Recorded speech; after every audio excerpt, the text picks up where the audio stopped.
ओम श्री गुरुभ्यो नमः। हरि ओम। सदाशिवसमारम्भाम् शङ्कराचार्यमध्यमाम् अस्मत्श्रीगुरुपर्यन्ताम् वन्दे गुरुपरम्परा। गुरुर्ब्रह्मा गुरुर्विष्णु गुरुर्देवो महेश्वरः गुरुर्साक्षात् परं तस्मै श्री गुरवे नमः। तस्मै श्री गुरवे नमः। मङ्गलानां च कर्तरो वन्दे वाणिविनायको भवानी शंकरो वन्दे श्रद्धा विश्वासिनो। श्री गणेशाय नमः। श्री जानकी वल्लभो विजयते। सबके चरणों में वंदन करके अपनी यात्रा में प्रेम से उनको बांधते हैं और आज की कथा का प्रारंभ करते हैं। बोलिए सियावर रामचंद्र भगवान की जय। हनुमान जी महाराज की जय। सद्गुरु देव की जय। ओम नमः पार्वते पतये हर हर महादेव।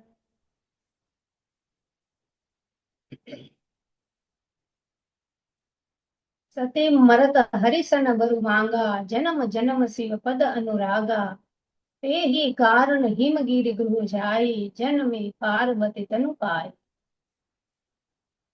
शिव जी को पाने के लिए सती ने अपने देह का त्याग कर दिया था और सती ने देह का त्याग करते समय अपनी पूरी शक्ति लगाकर राम जी से ये वरदान मांगा है कि आप मुझे जन्म जन्म के लिए शिव जी के प्रति मेरा अनुराग हो जाए और हर जन्म में मैं शिव को ही पति के रूप में प्राप्त करूं, ऐसा मुझे वरदान दीजिए। संशय से शक्ति है वो हमारी कम होती है और शक्ति कम होने से ही स्वरूप बदल जाता है।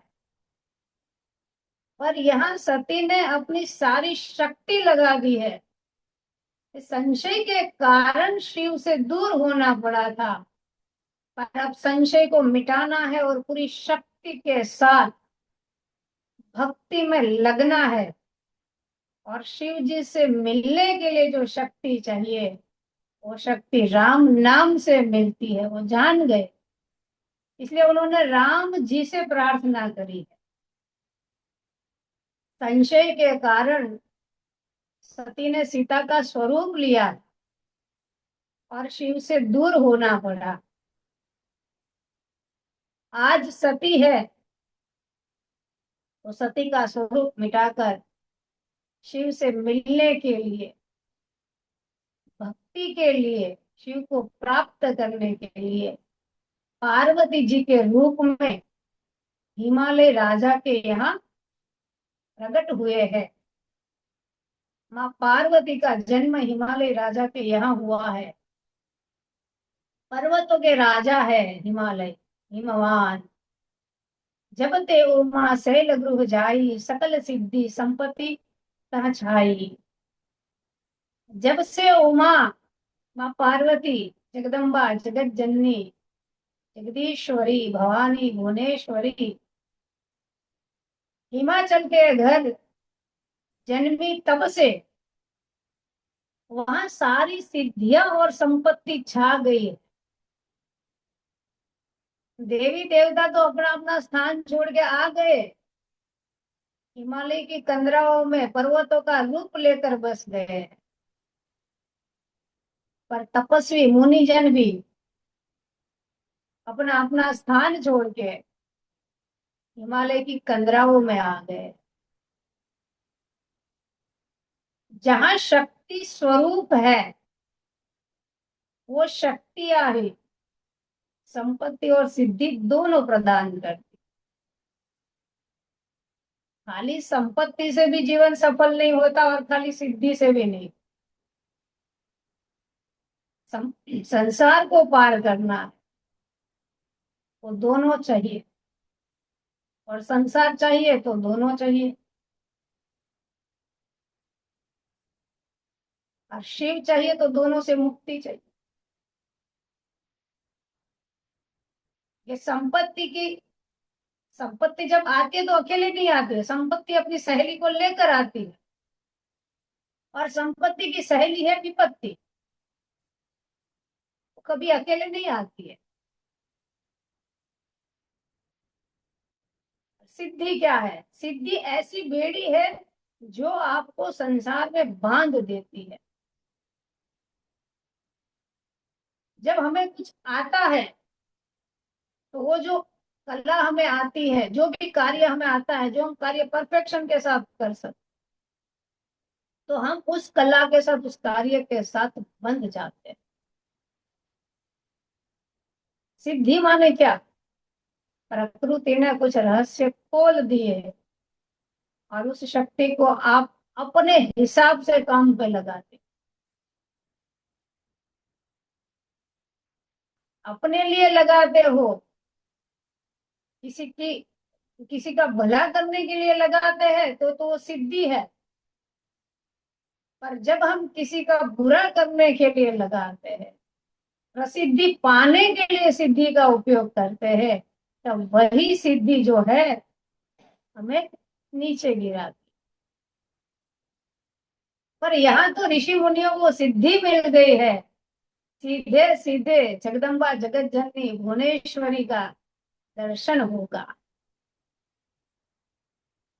सिद्धि प्राप्त हो जाए तो उसको बीच में आड़े नहीं आने देना। सिद्धि की शक्ति को प्राप्त करके, तप करके,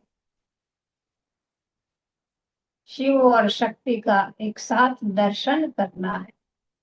नहीं तो शक्ति क्या करती है? सिद्धि दे देती है, और वही सिद्धि है वो शिव के हमारे बीच में आ जाती।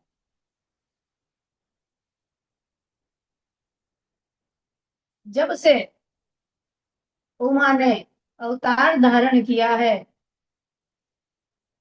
हिमालय राजा के यहाँ, हिमालय राजा के नगर में भी संपत्ति की कोई कमी नहीं रही। संपत्ति है, उसके साथ सन्मति भी आनी चाहिए। संपत्ति है, वो मति को बिगाड़ ना दे। दक्ष के पास संपत्ति थी, वह संपत्ति की शक्ति भी थी, पर उसकी मति बिगड़ गई। मति कैसे बनती है? हिमालय राजा की तरह, हिम की तरह ठंडे स्वभाव से। कैलाश में भी ठंडक है। और देखो, जब हम उत्साह में आ जाते हैं तो हम ठंडे पड़ जाते हैं, या कूद कूद के ये भी कर लूं, वो भी कर लूं, यहाँ पे भी हुआ, वहां पे भी हुआ। शिव जी से मिलना है तो शिव जी जैसा होना पड़ेगा। तो शिव कैसे है? शिव कहाँ है? कैलाश के निवास, जहाँ एकदम ठंडक है। न उग्रता है, न व्यग्रता है, न व्याकुलता है। जहाँ संतोष के साथ मन ठंडा। जहाँ शांति के साथ मन ठंडा, वहां पे शिव जी निवास करते।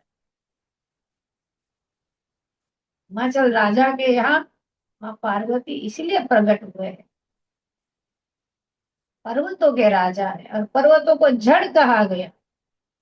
और ये जड़ ऐसे जड़ नहीं है, चैतन्य को खींच के लाने वाले। देवी सारी पर्वतों पे विराजमान है। तो पहाड़ पे जाके जब बैठते हैं तो एक अलग ही शांति का अनुभव। मन जब शांत होता है तभी वो तप करके शिव को प्राप्त कर सकता है। और माँ पार्वती ने इस जन्म में निश्चय कर लिया है शिव जी को प्राप्त करने। स्वरूप लिया है, आकार लिया है, पर क्यों निराकार से आकार में आए शिव जी को प्राप्त कर। भी निराकार से आकार में आए, क्यों आए? अलग अलग आकार खड़े करने के लिए। घर का आकार खड़ा कर दिया, घर में तरह तरह के आकार ले आए, फिर जीवन में अलग अलग आकार के लोगों को ले आए। संसार को प्राप्त करने के लिए आकार लिया है, या शिव को प्राप्त करने के लिए आकार? ये जरा सोचना। जब हिमालय राजा के यहाँ माँ पार्वती आए, तब ये समाचार मिला है नारद जी को। और नारद जी आए हैं दर्शन करने के लिए माँ भगवती का। नारद समाचार सब पाए, कौतुक कहे गिरि गे सिधाए। शैल राज बड़ आदर कीन्हा, पद पखारी बर आंसू दीना। जब नारद जी को ये समाचार मिला तो हिमालय राजा के घर आए हैं। पर्वतों के राजा है, उन्होंने बड़े आदर के साथ, सत्कार के साथ नारद जी को बिठाया, उनके चरणों की सेवा करी है, उत्तम आसन दिया है। और उमा अंबिका भवानी, जब नारद जी आए, जब कोई साधु संत घर में आते हैं, कोई ब्राह्मण देव घर में आते हैं, तो मन में कुछ आए ना, ये तो जरूर आता है कि कम से कम इनसे भविष्य पूछ ले, हमारा भविष्य क्या है, आने वाला समय हमारा कैसा रहेगा। कलेश तो था नहीं, सुख ही सुख, संपत्ति ही संपत्ति थी। तो मैना के मन में आया है कि पूछते हैं कन्या का भविष्य कैसा है। और नारद जी है, उमा पार्वती का भविष्य बताते हैं। ये साक्षात भवानी है, जगदम्बा जगत जननी। सती का देह त्याग करके पार्वती बने हैं, संसार को पाने के लिए नहीं, शिव जी को पाने के लिए बने हैं। नारद जी कहते हैं आपकी जो ये कन्या है वो अपने पति को सदा प्यारी होगी। पत्नी चाहती है कि पति उनको प्यार करे, पर जब प्यार देना चाहते हो, प्यार पाना चाहते हो, तो तब करना पड़े। सोने का चैन चाहते हो तो चैन से रहना पड़ेगा। आजकल बड़ी अच्छी रील आती है ना, तो पत्नी कहती है कि जरा ये काम कर दो ना, तो पति कहता है ये काम मैं करूं, कोई और काम बताओ, ऐसे घर के काम के लिए मुझे बोलते रहते हो। तो पत्नी कहते हैं ठीक है चलो एक सोने का हार ही बनवा दो। तो पति कहते हैं ठीक है बता क्या क्या करना है, आज छुट्टी है। तो देखो नारद जी ने किसी का घर बसने नहीं दिया है। नारद जी ने एक ही घर बसने दिया, वो है शिव और पार्वती की। सबसे पहले नारद जी ने आकर बताया है और सीधे सीधे नहीं बताया। कहते हैं कि एक कन्या जो है वो अपने पति को बहुत प्रिय होगी, और जिसका भी विवाह नहीं होता है वो जब शिव जी की भक्ति करते हैं तो उनका विवाह भी हो जाता है। और जब विवाह के बाद पति पत्नी में प्रेम बना रहे, इसके लिए क्या करे, तो शिव पार्वती की एक साथ पूजा करनी चाहिए। ये नारद जी ने कहा है कि जो स्त्री है वो भवानी की पूजा करती है तो उसको पति का प्रेम प्राप्त हो।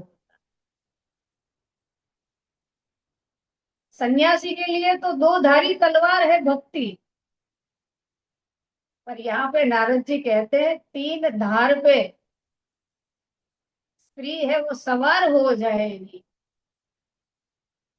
जब वो माँ पार्वती की पूजा करे, भक्ति करे। स्वयं का संसार, अपना परिवार और भक्ति, तीनों में सफलता चाहिए। तीनों में बैलेंस बनाना पड़ता है माताओं को। अभी रसोई का भी समय है, भोजन कराने का भी समय है, और जूम पे कथा सुनने का भी समय है, और सुबह की तैयारी करने का भी समय है। अब इस बीच में आपको अपने लिए समय निकाल, इसलिए एक्स्ट्रा शक्ति चाहिए। तो माँ पार्वती है वो शक्ति का स्वरूप है। ऐसी कौन सी शक्ति है जो माँ के पास नहीं है? सारी शक्ति जब वो शिव जी की भक्ति में लगा देंगे तब उनको शिव प्राप्त हो। तो हमें तो दोनों बैलेंस करना है। शरीर है संसार में और मन है कैलाश पे। शरीर है घर में और मन है अयोध्या में। कर्मों में लगे हुए हैं पर भक्ति करने हैं कृष्ण की। तो पहले ये देखना पड़ेगा इनबैलेंस ना हो जाए, बैलेंस बना रहे। और इसके लिए तप करना पड़ता है। नारद जी है वो कहते हैं कि आपकी कन्या का जो विवाह होगा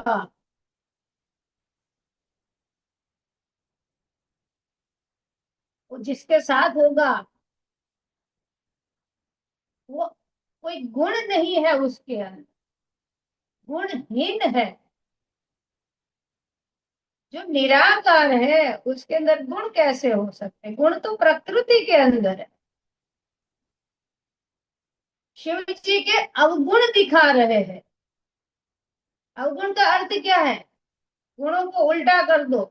गुण से तो हम प्रकृति में आते हैं, पर गुणों से जब हम पार जाते हैं तब शिव प्राप्त होते हैं। जोगी जटिल अकाम मन नग्न अमंगल वेश, अस स्वामी ए ही कह मिल ही परि हस्त असिरेख। कहते हैं कि कन्या की हस्त रेखा ये बता रही है कि उसका जो पति है वो योगी जटाधारी निष्काम हृदय वाला, नंगा और अमंगल वेश वाला, ऐसा उसका पति होगा। इसके हाथों में ऐसी रेखा है। अब योगी का स्वरूप कभी अमंगल हो सकता है? और रामायण में आप जब रामायण पढ़ते हो ना तो उसमें बार बार एक चौपाई जोड़ी जाती है। मंगल भवन य मंगल हारी द्रवहु सुदशरथ अजर बिहारी, श्री राम जय जय राम, श्री राम जय राम जय जय राम। राम जी मंगल करने वाले हैं, उनका वेश भी मंगल करने वाला है। पर शिव जी कैसे है? उनका वेश तो अमंगल है,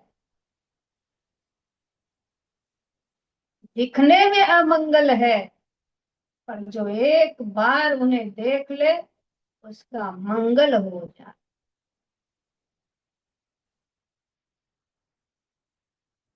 तो अमंगल कैसे हुआ? सुंदरता है उसको स्वीकार तो सब करते हैं, पर शिव जी ने अपनी सुंदरता को छिपाया है। अगर वो दिखा देते ना तो हम संसार में आते ही नहीं, हम उन्हीं के साथ लगे रहते। इसलिए ऐसा वेश बनाया है। और सबसे पहले योगी कहा है। योगी कौन है?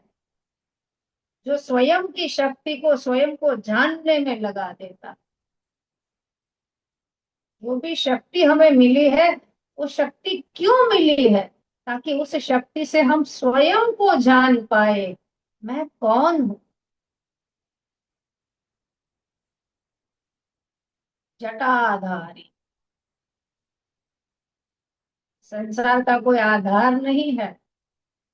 इस संसार का आधार जो है, जो कारण है, वो जटाधारी है। नंगा। वस्त्र धारण करने के लिए तो मर्यादा में आना पड़ता है, आकार में आना पड़ता है। जो निराकार है उसको आप कैसे वस्त्र उड़ा सकते? आवरण की आवश्यकता तो संसार में होती है। संसार से परे जाना है तो हर आवरण को हटाना पड़ता है। अभी देखो, आप और हम ये सुन कब पा रहे हैं? जब हमारे बीच में ये आवरण है। तो संसार में आने के लिए आवरण चाहिए। संसार से परे जाने के लिए तो हर आवरण को हटाना। अमंगल वेश वाला ऐसे पति को प्राप्त करेगी। पर जब सुनी मुनि गिरा सत्य जी जानी, दुख दंपति उमा हर्षानी। जब नारद जी ने ऐसे वचन सुनाए तो हिमालय राजा और मैना के मन में दुख हुआ। पर माँ पार्वती है, वो भीतर से हर्षित हो रहे हैं। जिन जिन ने सुना, नारद जी के साथ जो जो वहां थे, सबने सुना और सबके मन में दुख हुआ है। बाहर से सबकी दशा एक जैसी दिख रही है, पर भीतर से सबकी दशा अलग अलग।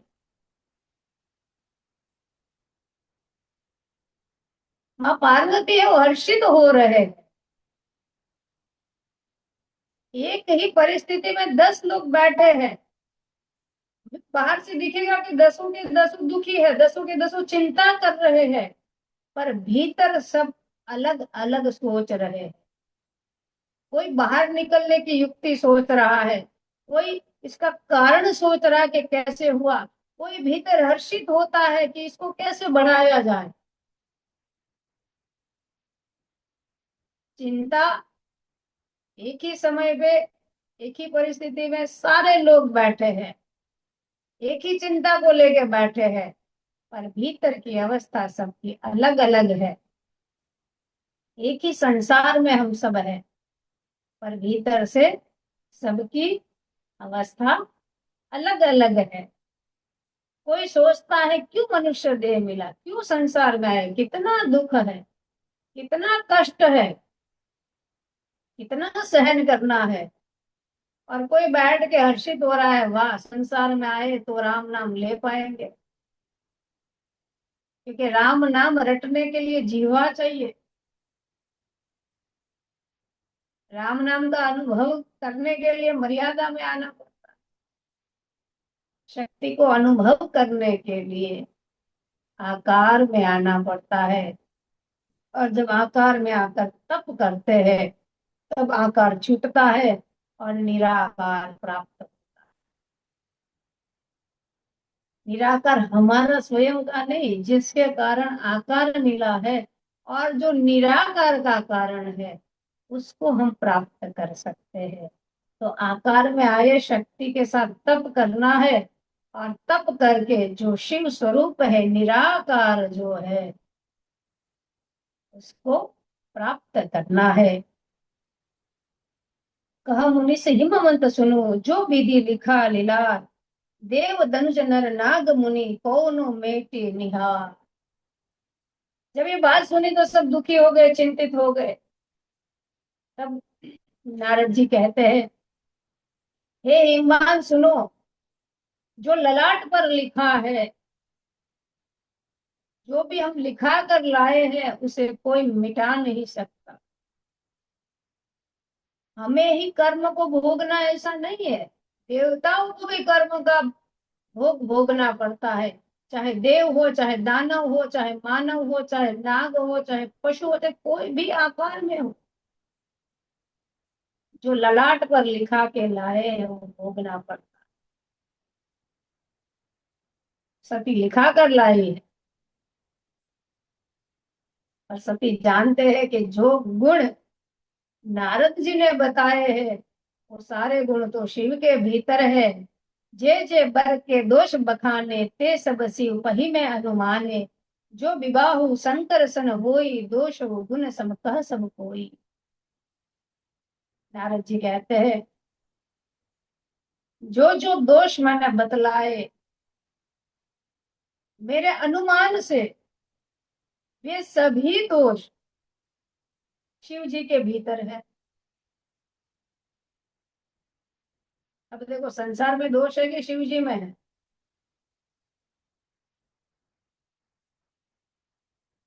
संसार की दृष्टि अलग है, और शिव की दृष्टि में सब समान है। यदि शिव जी के साथ विवाह हो जाए तो दोष भी गुण में बदल जाए। ऐसे दोष दिख रहे हैं इनके पति के अंदर, जो इनका पति बनेगा उसके अंदर ये दोष दिख रहे हैं। पर शिव जी के अंदर ये दोष ऐसे है कि अगर शिव जी इन्हें मिल जाए तो ये सारे दोष है वो गुण में बदल जाए। किसी ने हमारे जन्माक्षर देख के कहा था कि आपके जन्माक्षर में तो कारावास दिखा रहा है। मैं कहा कोई बात नहीं, गुजरात के कम से कम 15 कारावास में मंत्र दीक्षा दे आए हैं। तो पंडित जी को जो दोष दिखता है उसको गुण में बदलने की शक्ति भक्ति से आती। तो जब भी जन्माक्षर में दोष दिखे, कुंडली में दोष दिखे, चिंता नहीं करना, चिंतन करो।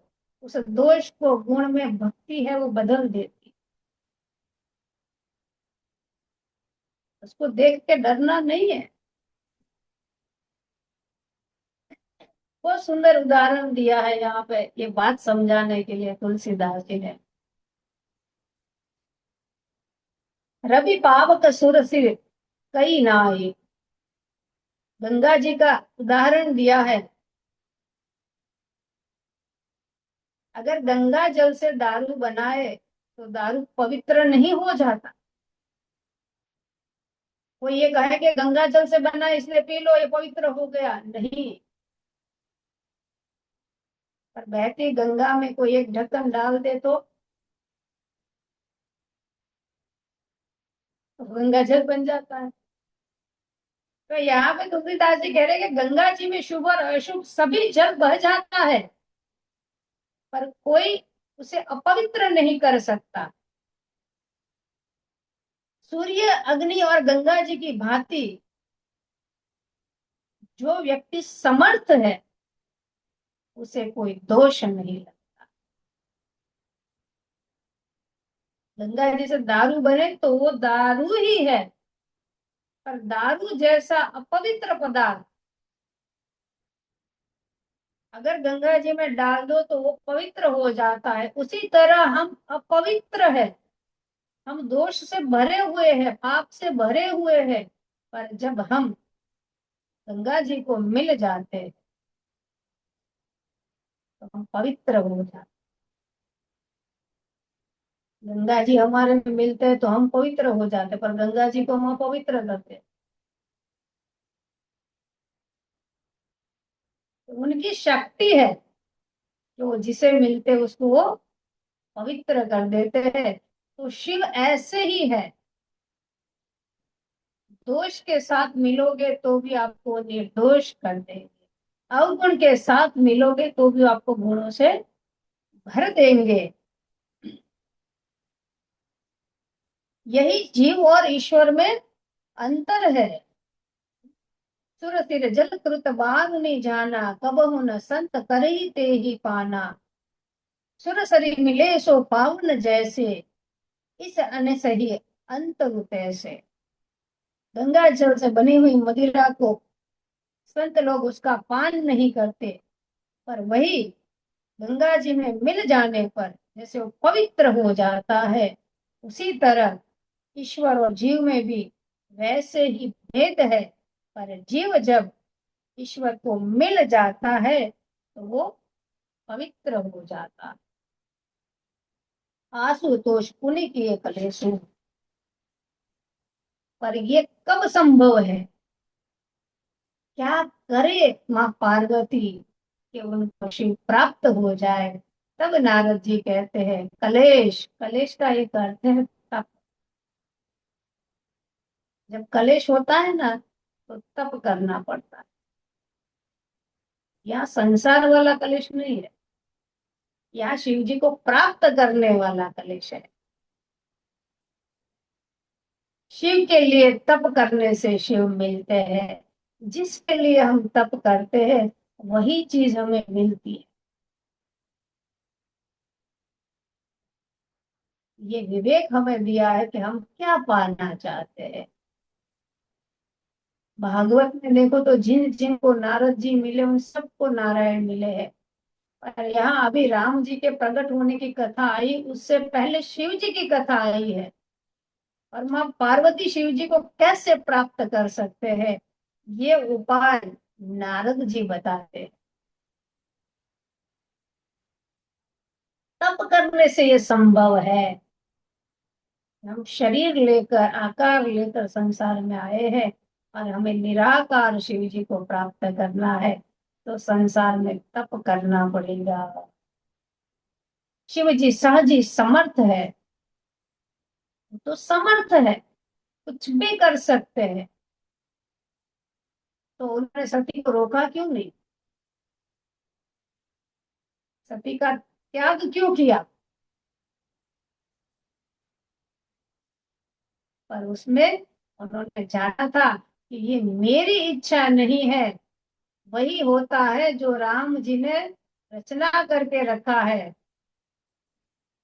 तो ये मेरे रघुवर की इच्छा है, ये मेरे प्रभु की इच्छा है।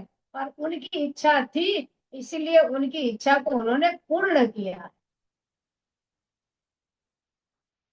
हम किसकी इच्छा से चल रहे हैं? हमारी इच्छाएं हमें बांधती है, ये शिव जी को पता है, इसलिए वो अपनी इच्छा से कुछ करते ही नहीं है। उनके साथ जो भी होता है उसमें वो मानते हैं कि ये मेरे प्रभु की इच्छा है। और ये माँ पार्वती ने जान लिया था कि वो उनकी इच्छा से सब कुछ करते हैं, तो जिनकी चलती है उन्हीं को कहो। तो राम जी से वर प्राप्त करके पार्वती के रूप में आए हैं, और नारद जी के कहने पे तप करने के लिए तैयार हुए हैं कि तप करने से शिव है वो प्राप्त होंगे। हिमालय राजा और मैना को मनाया है। कठिन तप करने के लिए माँ पार्वती तैयार हुए हैं।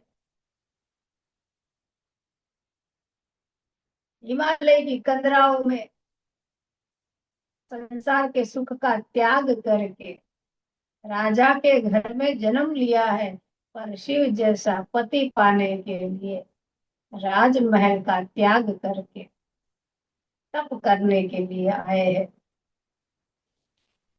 कलंक जो लगा था संशय के कारण, उस संशय को मिटाने के, अब कोई संशय लाना नहीं है। सती ने जान लिया था संशय आया तो शिव छूट जाएगी। अब मन को, बुद्धि को, चित्त को ऐसा बना लेना है कि कोई संशय ही ना आए। और शिव तभी प्राप्त होते हैं जब शिव के और हमारे बीच में कोई दोष ना रहे। कर्म के कारण दोष आता है, परिस्थिति के कारण दोष आता है, समय के कारण दोष आता है। उन सब से निर्दोष करने वाला जो नाम है वो राम का नाम। राम का नाम लेने से जीव निर्दोष हो जाता है।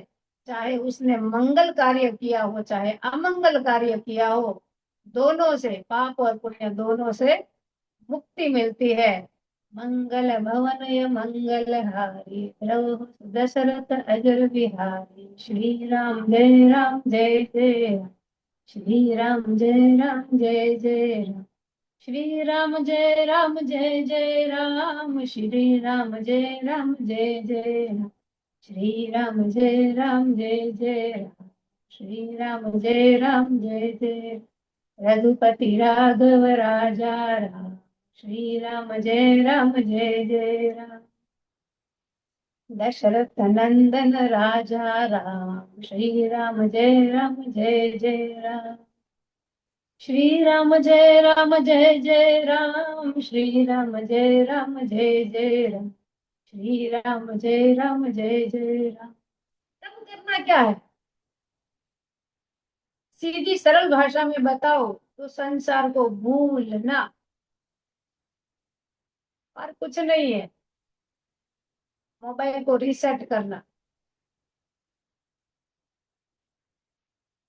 जो पैटर्न बन गया उसको मिटाना। तो तप करने के लिए तैयार है। कर ही जाय तपुशैल कुमारी, नारद कहा सो सत्य विचारी, मातु पीत ही पुनीह मत भावा, तपु सुख प्रद दुख दोष न सावा, तप बल रचई प्रपंच विधाता, तप बल विष्णु सकल जग त्राता, तप बल शंभु कर ही संहारा, तप बल शेष धर ही मही भारा, तप आधार सब सृष्टि भवानी, कर ही जाई तप अस जिय जाने, सुनत बचन बिस्मित महतारी, सपन सुनाए गिरहि हुंकारी, मंगल भवन मंगल हारी, द्रवहु सुदशरथ अजर बिहारी। माँ पार्वती कहते हैं कि मैंने स्वप्न देखा है,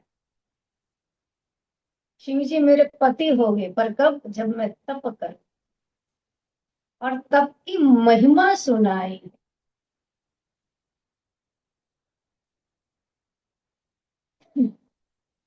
तप के बल से ही ब्रह्मा जी ने संसार की रचना करने की शक्ति पाई है। जब ब्रह्मा जी प्रकट हुए तो उन्होंने दो अक्षर सुने थे आकाशवाणी में, त और प। तप करो। तप से ही शेष नाग है वो सारे भार को धारण करते हैं। तप के बल से कोई भी चीज आपको उठानी है, कोई भी चीज आप प्राप्त करना चाहते हो, तो आपको बल लगाना पड़ता। घर प्राप्त करना है तो धन का बल लगाना, भोजन करना है तो बनाने में भी बल लगाना पड़ता, चबाने में भी बल लगाना पड़ता। तो संसार का कोई भी कार्य करो उसमें आपको बल लगाना पड़ता है, बुद्धि का बल, मन का बल, धन का बल।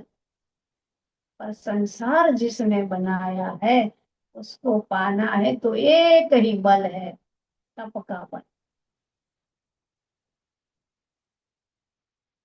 शिव को प्राप्त करना है तो सारा बल तप करने में लगा दो।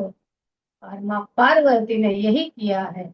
सारी शक्ति, संसार में जब शक्ति लगती तो उसे बल कहते हैं, पर वो बल जहां से आता है वो शक्ति स्वरूप। वो कौन सी शक्ति है? कल्पना भी शक्ति है, सहन करना भी शक्ति है, सुनना भी शक्ति है, देखना भी शक्ति है। तो जो जो शक्तियां हमें प्रकृति ने दी है, वो शक्तियां प्रकृति को जिसने दी है वो शिव है। और उस शिव को प्राप्त करने के लिए माँ पार्वती ने तप करने का विचार किया है। सारी सृष्टि तप के ऊपर ही आधारित है।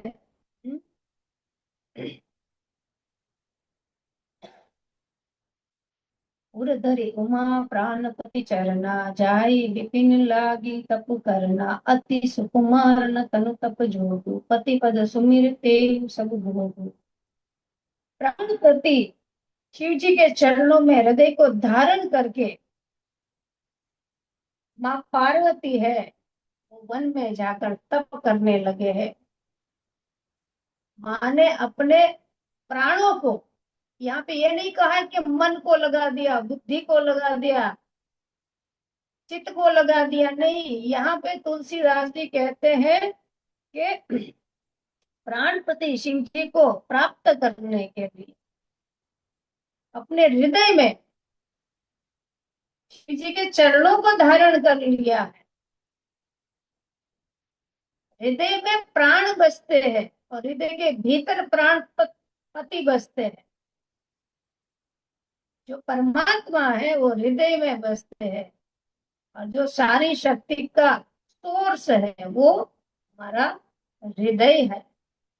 आंख चली जाए तो भी जीवित रह सकते हैं, सुनने की शक्ति चली जाए तो भी जीवित रह सकते हैं, चलने की शक्ति चली जाए तो भी जीवित रह सकते हैं, पाचन करने की शक्ति, सारी शक्तियां जो है उसमें से एक दो चली जाए तो भी इंसान जीवित रह सकता है। पर हृदय की धड़कने की शक्ति अगर चली जाए तो हृदय से, इसलिए कहते हैं हृदय से भक्ति करो। सारी शक्ति का जो सोर्स है, जो मूल है, उस मूल को ही पकड़ लो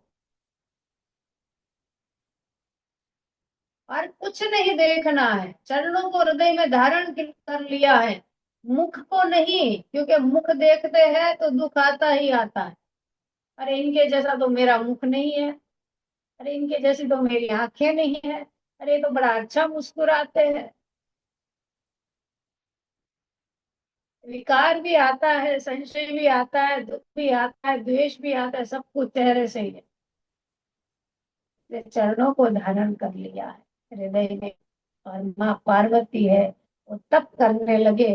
कहते हैं कुछ दिन जल पीकर तप किया, कुछ दिन वायु का भोजन किया है, कुछ दिन कठोर उपवास किया है, और कुछ दिन तक जो बेल पत्र गिर के सूख जाते थे जमीन पे, सूखे पत्तों को ग्रहण करके माँ पार्वती ने तप किया है। और इसलिए माँ पार्वती का एक नया नाम पड़ा है, अपर्णा। बेल के जो पत्र है, बेल का पत्ता देखा है, 3 पत्ते वाला हो, 3 नेत्र। हमारे 2 है, शिव जी के 3 है। हमारा एक नेत्र सूर्य कहलाता है, एक चंद्र कहलाता है, बीच वाला जो है वो शिव है। हम किसी को मन की दृष्टि से देखते हैं, किसी को बुद्धि की दृष्टि से देखते हैं, पर आज्ञा चक्र जब जागता है, शिव जब जागते हैं, तब हम विवेक की शक्ति से, ज्ञान की शक्ति से जगत को देखते हैं। त्रिनेत्र, तीनों नेत्रों का जो मूल है वहां बिंदी लगाई जाती है। तो मन से भी देखो, बुद्धि से भी देखो, पर साथ में विवेक लगा कर देखो। तो तब क्या करता है, हमारे भीतर विवेक को जगाता है। माँ पार्वती ने ऐसा कठोर तप किया है, उनके तप से शिव जी है वो प्रसन्न हो गए। अस तप काहु न किन्ह भवानी, भये अनेक धीर मुनि ज्ञानी, अब उर धरहु ब्रह्म बर बानी, सत्य सदा संतत सुचि जानी। हे भवानी, धीर मुनि और ज्ञानी बहुत हुए हैं। धीर मुनि और ज्ञानी, कोई ज्ञान से तप कर रहा है, कोई धैर्य को धारण करके कर रहा है, कोई मौन की शक्ति के साथ तप कर रहा है। ऐसे बड़े बड़े ज्ञानी तपस्वी तो हमने बहुत देखे, पर तुम्हारे जैसा कठोर तप किसी ने नहीं किया। कठोर तपस्या की है माँ ने शिव जी को प्राप्त करने के लिए। और ब्रह्मा की वाणी हुई है। ब्रह्मा की वाणी सदा सत्य होती है। सत्य और निरंतर उस वाणी को पवित्र जानकर माँ पार्वती ने उनके वचनों को हृदय में धारण कर लिया है। जब ते सतीम जाए तनु त्यागा, तब ते शिव मन भयु विरागा। जप ही सदा रघुनायक नामा, जह तह सुनहि राम गुण ग्राम। जब से सती ने जाकर शरीर का त्याग किया है, तब से शिव जी के मन में वैराग्य हो गया है। वे सदा श्री रघुनाथ जी का नाम जपते हैं, और जहां जहां रघुनाथ जी की कथा होती है वहां वहां वो जाते हैं। अब मां पार्वती तो तप करके तैयार हो गए, अब शिव जी को भी तैयार करना है। यहाँ जीव तैयार हो गया, पर वहां शिव को तैयार करना है। तो नारद जी ने मां पार्वती को तप के लिए तैयार किया था, और रघुनाथ जी हमारे रामचंद्र भगवान है, वो शिव जी को मनाते हैं विवाह के। तारकासुर है, वो देवों को सताता है। उसके पास बल आ गया है, असुरी शक्ति जागी हुई है, और उसने ब्रह्मा जी से वरदान प्राप्त किया था कि मेरी मृत्यु शिव के पुत्र के हाथ हो। और शिव जी विवाह नहीं करेंगे तो पुत्र कहाँ से जन्म लेंगे। तो इसलिए सारे देवी देवता लगे हैं शिव जी और माँ पार्वती का मिलन हो। पर सारे देवी देवता लगे हैं अपना स्वार्थ सिद्ध करने के, कि अगर शिव और पार्वती जी का विवाह हो जाए तो जो बालक जन्म लेगा उससे तारकासुर का वध होगा। पर राम जी लगे हैं शिव और शक्ति को एक कराने के। अपने प्रभु का जो प्रेम है, उस प्रेम से प्रसन्न हुए हैं राम जी। उनकी इच्छा क्या है? स्वयं के लिए नहीं, शिव और पार्वती को एक कराना चाहते हैं। शिव जी की शक्ति उन्हें पुनः प्राप्त हो जाए। जो स्वयं जानते हैं, जानकी जी उनकी शक्ति रावण लेके चला गया। यहाँ पे तो शिव जी ने स्वयं त्याग दिया था, पर शिव जी है, उन्होंने त्याग के बाद भक्ति को अपनाया। मन को रघुनाथ जी की, राम जी की भक्ति में लगाया। श्री राम जय जय राम, श्री राम जय जय। कथा कितनी भी सुनो उसका फल है नहीं है मुझे नहीं पता है, पर कथा में जितनी बार श्री राम जय राम करोगे ना, उतनी बार शिव जी भी आएंगे, शक्ति स्वरूप माँ पार्वती भवानी भी आएंगे, माँ जानकी जी भी आएंगे, लक्ष्मण जी भी आएंगे, भरत जी भी आएंगे, हनुमान जी भी दौड़े दौड़े चले आएंगे। अमर्यादित शक्ति जहां जहां पे भी मर्यादा स्वरूप लेकर आई है, वो सारी शक्तियां है, वे राम का नाम लेने से एक साथ हमारी तरफ आती। ये कहते हैं कलयुग में केवल नाम आधार, और सरल से सरल नाम है राम जी का। राम राम करने से सारी शक्तियां हैं, सारे देवता है वो भाग कर। समझने की शक्ति हो, सुनने की शक्ति हो, ज्ञान की शक्ति हो, कोई भी शक्ति प्राप्त करना चाहे। अब प्राप्त करने में देखो, एक होता है हम जाते हैं। जैसे कुछ साल पहले हम बाजार में जाते थे, अब अमेज़न आ गया, फ्लिपकार्ट आ गया, तो बाजार हमारे पास आ गया। पहले सामान एक लेना होता था तो 10 ले आते थे, अब 100 सामान देखते हैं मंगाते एक है।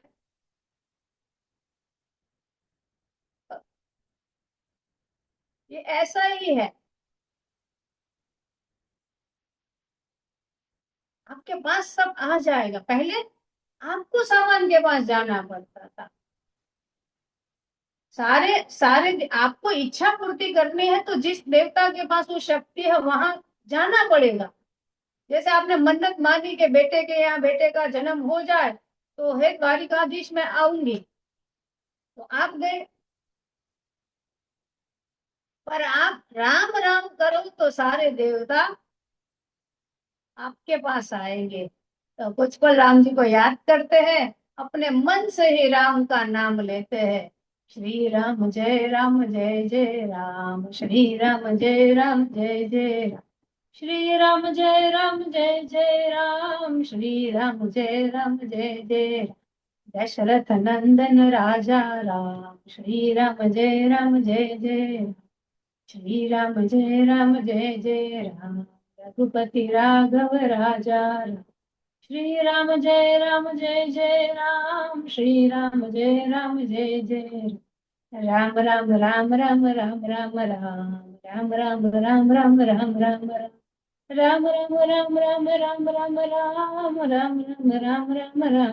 राम। श्री राम जय जय राम, श्री राम जय।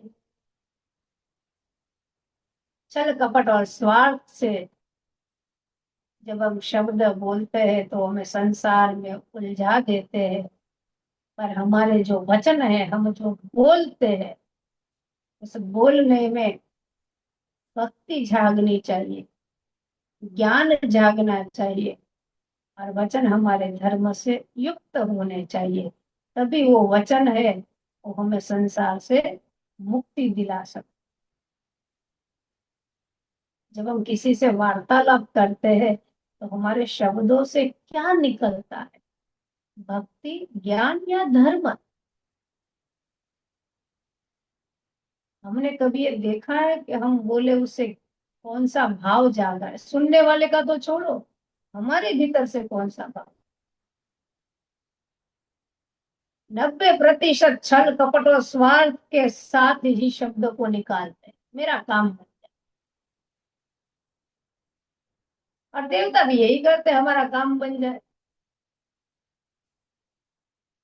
देवता को यही लगता है कि शिव और पार्वती का विवाह हो जाए तो हमारा काम बन जाए। रघुनाथ जी अपना काम बनाने के लिए नहीं कहते हैं शिव जी, शिव जी का काम बन जाए। इसलिए रघुनाथ जी कहते हैं, हे चिदानंद स्वरूप सुख के धाम, मोह मद और काम से रहित शिव जी, आप संपूर्ण लोगों को आनंद देने वाले हैं। और ये भगवान श्री हरि ने उन्हें बताया, प्रगटे राम कृतज्ञ कृपाला।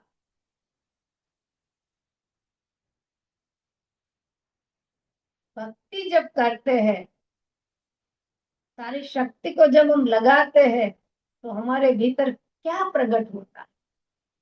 आप साधना करते हो, ध्यान करते हो, पर कभी ये सोचा है कि अंदर से क्या प्रकट हुआ, क्या जागा, उसका फल क्या है? प्रकट होना मतलब क्या है? जो नहीं दिख रहा है पर है। कल आप भोजन करने वाले हो, आपने आज प्लान किया कि कल सुबह आलू का पराठा बनेगा, अभी बना हुआ नहीं है पर है, बनेगा। तो प्रकट हुआ कहाँ से हुआ? तो बनने से पहले ही जो बनने वाला है वो बना हुआ है। तो बनने के लिए वो कहाँ से बन के आया?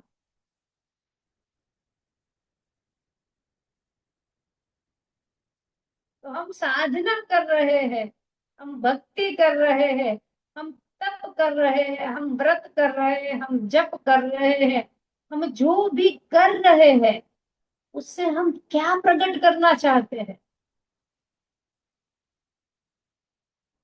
शिव जी है, हम कैलाश में अलौकिक आनंद लेते हैं राम के नाम का जप करके। और वही आनंद को प्रकट किया है इस धरती पे, शबरी ने, माँ कौशल्या ने, दशरथ राजा ने, वाल्मीकि जी के तप ने। तो हम क्या प्रकट करना चाहते? राम कथा तो सुनी है और सुन भी रहे हैं और आगे सुनेंगे भी, पर हम उसको सुन के क्या भीतर जगाना, कौन है जो हमारे भीतर जागे?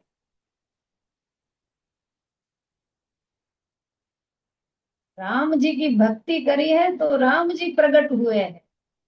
आलू पराठा करोगे तो सुबह आलू पराठा ही बनेगा, पर हो सकता है घर के दूसरे सदस्य के मन में पनीर पराठा चल रहा हो,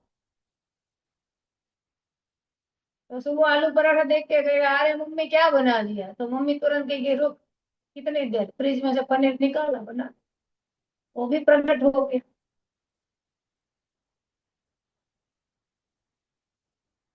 तो जो सब कुछ प्रकट हुआ है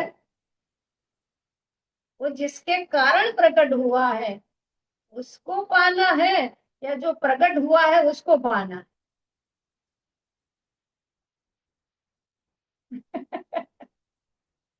ये रहस्य रघुनाथ जी शिव जी को बताते हैं। श्री रामचंद्र जी ने बहुत बहुत तरह से शिव जी को समझाया है कि जो माँ पार्वती स्वरूप लेकर प्रकट हुए वो आप ही की शक्ति है, आप ही के लिए, आप ही के कारण वो प्रकट हुए हैं, आप उनका स्वीकार कर लो। रघुनाथ जी ने समझाया भी और सुनाया भी है कि कैसे वो प्रकट हुए, क्यों प्रकट हुए हैं, कारण क्या है, कारण को जानो। और जब कोई अपना जिसको हम प्रेम करते हैं, होता है ना कि जब कोई लड़का है, आप लोग तो अनुभवी हो, जब जीवन साथी की पसंदगी करने जब पहली बार मुलाकात करी होगी तो आपको थोड़ा थोड़ा पसंद आया होगा, फिर आपके घर वालों ने, सहेली ने, किसी चाहने वाले ने आपको बताया होगा कि भाई क्या क्या गुण है जो तुम्हें नहीं दिख रहे पर हमें दिख रहे हैं। तो पुराना अनुभव छोड़ो, इष्ट क्या करते हैं, जिनको आप मानते हो वो क्या करते हैं, वो आपको भूतकाल से छुड़ा देते हैं। और यहाँ तो भूतनाथ जो है, शिव जी है वो भूतनाथ है, पूरे ब्रह्मांड का भूत जिसके पास है उनको भूत से छुड़ाने के लिए राम जी कह रहे हैं कि वो सती वाला भूल जाओ, वो भूतकाल हो गया, वो भूतकाल मिट के आपका वर्तमान बन गया।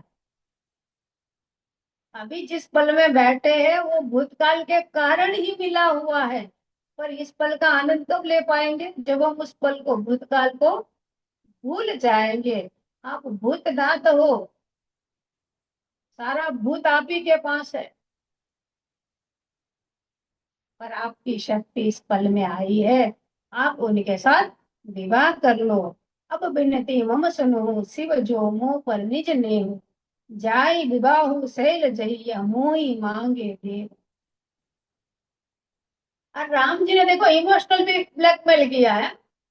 जब कोई कहे कि भाई, अब होता है ना कि जैसे लड़के के माँ बाप ने उसके दोस्त को कह दिया कि भाई देख हमारी तो मानता नहीं है, तेरी जरूर मानता है, तू जरा बता, लड़की अच्छी है, मान जाए।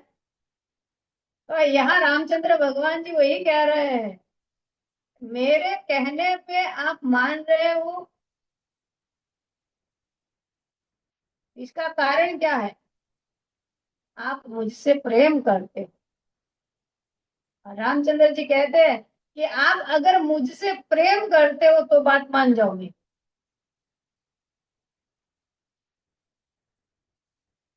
यदि मुझ पर आपका स्नेह है तो आप मेरी विनती सुन लो। और यहाँ पे प्रेशर नहीं किया है, रामचंद्र भगवान कहते कि ये मेरी विनती है, और आप मुझसे स्नेह करते हो, आप मुझसे प्रेम करते हो, इसलिए मैं आपसे विनती करता हूँ कि आप ये मेरी जो मांग है वो आप पूरी कर दीजिए। आप जाकर पार्वती जी से विवाह कर लीजिए। शिव जी को तैयार किया है रामचंद्र भगवान ने, और माँ पार्वती तैयार हुए हैं तब करके। कथा तो बहुत लंबी है और समय सीमित है हमारे पास, तो जब शिव और पार्वती दोनों तैयार हुए, पर शिव जी है और रामचंद्र भगवान के कहने पर तैयार हुए थे। देवताओं को लगता है कि थोड़ा जल्दी हमारा काम बन जाए, इसलिए देवताओं ने अपना काम बनाने के लिए कामदेव को भेजा। और कामदेव आए हैं, पूरे जगत को अपने वश में कर लिया है। तपस्वी हो, जोगी हो, मुनि हो, संसारी हो, सबको अपने वश में कर लिया। पर शिव जी को अपने वश में नहीं कर पाया, क्योंकि शिव जी के मन में काम नहीं है, शिव जी के मन में राम है। काम उसी को मारता है जिसके मन में काम हो। यहाँ पे तुलसीदास जी कहते हैं कि अग्नि उसी को जलाती है जो अग्नि प्रकट करके अग्नि के पास जाए। आपने अग्नि जला दी, पर आप अग्नि के पास नहीं गए तो आपको जला नहीं सकते। आपने अग्नि जला दी, पर आप दूरी बना के रखते हो, तो वो अग्नि आपको जला नहीं सकती है, आप उसको मिटा सकते। तो देवताओं ने अपना काम बनाने के लिए कामदेव को भेजा था। कामदेव शिव के पास गए हैं, शिव जी काम के पास आते तो जल जाते, पर यहाँ तो कामदेव जल गए। क्रोधाग्नि, जब कामदेव का वश नहीं चला तो उसने 5 बाण एक साथ चलाए शिव जी के ऊपर। आंखों से काम जागता है, कानों से श्रवण करने से जागता है, पांचों इंद्रियों में जब काम जागता है तभी राम जी वो चले जाते हैं। पर यहाँ तो राम जी है तो काम का कोई काम नहीं हुआ, और शिव जी ने तीसरा नेत्र खोल के काम को जला दिया, भस्म कर दिया। रति ने विलाप किया है, काम की पत्नी है, आनंद। एक रात का जो आनंद है वो तो इस संसार में एक रात के लिए मिलता है, पर जब तप करते हैं तो ऐसी 100 रात्रि का जो आनंद है वो एक तप में मिलता है। ये संसार वाली बात नहीं लेना। रति आनंद, इस पल में जो आनंद है, मोबाइल को देख के, सुन के, अनुभव करके जो आनंद है वो तो कुछ पल का है। पर वही आनंद जब आप तप करते हो तो 100 रात्रियों का आनंद एक तप में अनुभव में आ जाता है। इसीलिए संसार के काम से जो आनंद प्रकट होता है उसका कोई मूल्य नहीं रहता साधक के साथ। शिव जी ने तीसरा नेत्र खुल के काम को जला दिया। रति विलाप करने लगी है, आप मेरा पति तो भस्म हो गया, अब मेरा क्या काम। आप तो करुणा निधान है, करुणामय है, आप कृपा करो। और शिव जी कहते हैं तुम्हारा पति तुम्हें पुनः प्राप्त होगा, पर जब मेरे प्रभु का कृष्ण रूप में अवतार होगा तब, तब तक तुम्हें राह देखनी पड़ेगी। और कृष्ण अवतार में रति को अपना पति मिलता है। काम को जलाया।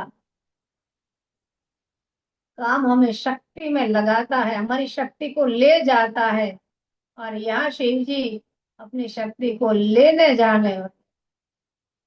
अब कैसे काम बनेगा, रघुनाथ जी ने समझाया है। राम जी के कहने पर शिव जी विवाह के लिए तैयार हुए थे, और माँ पार्वती, आकाशवाणी हुई थी, ब्रह्मा जी की वाणी हुई थी, उसका स्वीकार किया है। और ब्रह्मा जी ने कहा था कि तुम्हारे माता पिता समझाने आए तो उनके साथ तुम लौट जाना, तब छोड़ देना। हिमालय राजा और मैना मनाने आए हैं, माँ पार्वती जी को लेकर गए हैं, और इधर शिव जी ने मन बनाया है और सप्तर्षियों को कहते हैं जाओ माँ पार्वती की परीक्षा करके सप्तर्षि आए हैं माँ की परीक्षा करने के लिए। 7 ऋषि है। हमारे जो 7 चक्र है ना, उसमें सातों में अलग अलग अलग शक्ति चलती है। पर जब सातों की शक्ति एक ही दिशा में हो जाती है तब कुंडलिनी जागृत होती है। और जब कुंडलिनी जागृत होती है तब वो शिव का अनुभव करती है। तो सातों को एक दिशा में चलाना कठिन है, एक ही समय पे एक ही स्थान पे एक ही साथ। सप्तर्षि ऋषियों की जो शक्ति है सातों चक्र की, वो एक ही दिशा में चलती है। इसलिए उन्हें परीक्षा करने के लिए भेजा है कि सती की परीक्षा करके आओ कि सती की जो गति है, मन की, बुद्धि की, आत्मा की, जो शक्ति की गति है किस तरफ है। और सप्तर्षियों ने आकर माँ की परीक्षा करी है और माँ ने शिव के स्वरूप का अनुभव कराया। वो जानते हो, कहते तुम कहते हो ना तो सही है, पर मेरी दृष्टि से देखो, तुम मेरी भक्ति को, मेरे तप को हिला नहीं पाओगे। चाहे कितने भी जन्म मुझे तप करना पड़े, मैं तप करूंगी, पर विवाह तो शिव के साथ ही करूंगी। आज कथा को यहाँ विराम देते हैं। कल माँ शिव माँ पार्वती जी और शिव जी का विवाह कैसे हुआ और शिव जी की बारात में कौन कौन आए, उसका वर्णन कल सुनेंगे। आज कथा को यही विराम देते हैं। शिव और शक्ति को एक करने वाली जो शक्ति है रामचंद्र भगवान की, उनका प्रागट्य हुआ उससे पहले शिव जी की कथा आई है। शिव जी को जाने बिना, शिव जी को अनुभव किए बिना राम जी प्राप्त नहीं होते हैं। और यहाँ पे शिव जी स्वयं कहते हैं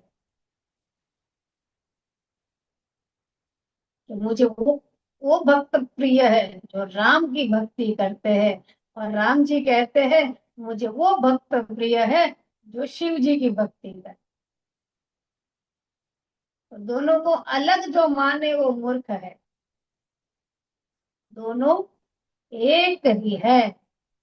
जो अमर्यादित है वो शिव है, और वही जब गुण के साथ निर्गुण का अनुभव कराने के लिए आकार में आते हैं तो राम बन जाते हैं। तो कल शक्ति और शिव के मिलन की कथा सुनेंगे। आज कथा को यही विराम देते हैं। प्रेम से बोलिए सियावर रामचंद्र भगवान की जय। सद्गुरु देव की जय। गंगा मैया की जय। गौ माता की जय। ओम नमः पार्वते पते। हर हर महादेव। लोका समस्ता सुखिनो भवन्तु। लोका समस्ता सुखिनो भवन्तु। ओम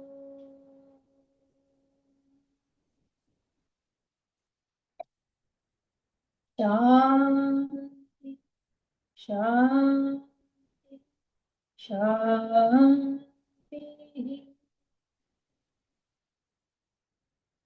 जय गुरुदेव। हरि अनंत, हरि कथा अनंत। तो एक साथ भोजन करने में आनंद कम आता है, पर जो आनंद देने वाला भोजन है वो धीरे धीरे करने में ज्यादा आनंद। बच्चों को ऐसा करे, जो चीज प्रिय होती है वो धीरे धीरे खा के लंबा खींचते हैं। तो रामचरितमानस ऐसा ही है। राम नाम का लड्डू ऐसा ही है। जितना धीरे धीरे खाएंगे उतना आनंद ज्यादा आएगा। किसी ने पूछा था कब तक चलेगा। जब तक आप कहोगे तब तक चलाएंगे, पर आपको नहीं